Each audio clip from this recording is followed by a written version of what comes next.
All right, in this lesson, I'll introduce the isin method, which can be useful for checking for multiple values within a single series. This is especially helpful when you want to complete a filter process that involves multiple values and you don't want to create multiple Boolean series. So to demonstrate the efficiency of this method, let's begin by executing our code and re-importing our CSV file. And let's say I present to you this challenge. Let's say I want to extract all the rows from this DF data frame where the value in the team column is either legal, sales, or product. So what's the brute force way that we can go around and do this? Well, we can create 3 separate Boolean series. So I can do something like, let's extract our team series with our square brackets. Let's compare the values here to our first team, which is legal. We'll get our Boolean series.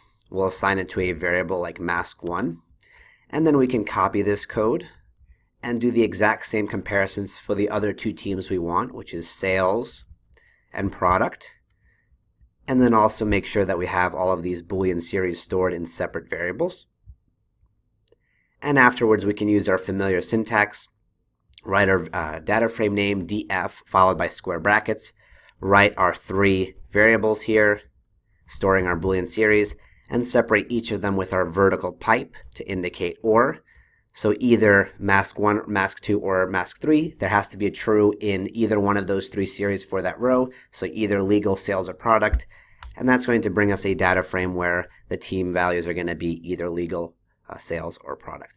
And that's fine, I guess, but as you can see, it's a little bit inefficient. We are starting to duplicate code, and we're basically repeating the exact same process. We're comparing these 3 separate values to the values in the team column. So it's for situations like this that the isin method is basically a huge lifesaver. Especially, in this case, we have something like 3 teams. But if you have something like a Python list of 100 teams and you want to check whether the values in a series are in that list, you really don't want to be writing 100 different Boolean series. It's an incredible waste of time. So the isin method takes care of this problem. So how does it work? Let's begin by collapsing this output right here. So basically, we're still going to start with extracting our series column. So df team. Here I have all my team values. But now what I'm going to do is, instead of using something like the equals operator or the equality comparison or the inequality comparison with the exclamation point, I'm going to actually call the method isin. So it's going to be .isin and open my parentheses because it is a method. And to this method, I can provide something like a Python list or a Python tuple or even another series. And what it's going to do is compare the values in my team column with the argument that I pass in. And if the value in the current row in that series, in this case team, is in the object that I pass in, then it's going to return true. Otherwise, it's going to return false. So for example, what I can do here is pass in a Python list. I'll do that with my pair of square brackets. And I could write in legal, sales, and product. So inside, I've generated a Python list of 3 strings, each separated with a comma. And this isin method is basically going to loop through every value in my team column and check whether it's in the values within my Python list.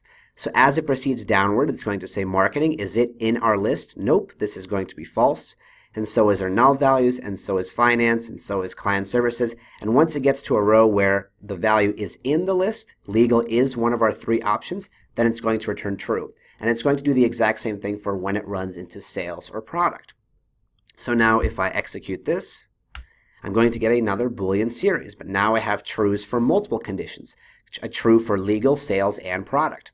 Now that I have this condition, I can assign it to a variable like mask. So I rather have my Boolean series, and I'm assigning it to my mask variable.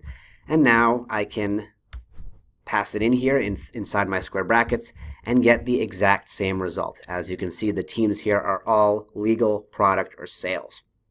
Now, what's great about this as well is if our query expands, or maybe if we're coming back to this project later and we have to modify it, we don't have to create an extra Boolean series. If our boss says, well, now I want to actually include marketing, well, then you could say, all right, well, I'm just going to add another value to this list, and now marketing is going to be included. If your boss then says, we no longer want to look at sales, well, then it's a matter of removing it. And now sales is not included on that list, and we're going to get a brand new data frame. So it remains a lot more adaptable to future change, whether you want to add or remove values. And as you can see from the comparison in the cell above, it also takes up significantly less code. So whenever you're dealing with comparing for multiple values within a single series, always try to stick to the isin method. Sometimes when I'm doing my own work and I have something like 2 conditions in the same column, maybe I'll forget the isin method and just write those 2 Boolean series separately, and certainly that approach will work. But whenever you start dealing with comparing multiple values, it's always optimal to use the isin method. It just works a lot easier. And by the way, of course, the isin method does not just have to take a Python thing like a list or a tuple. It can take another series. So for example, if you have another data frame with another team column and you want to compare the values from one data frame and another, you can pass in something like a series to the isin method, and it'll look for the values that you're currently looking at in your current series within the values of the other series that's being passed as the argument to that isin method. So play around with this method. It can be particularly helpful. And in the next lesson, we'll continue our exploration of different ways that we can generate Boolean series in Pandas.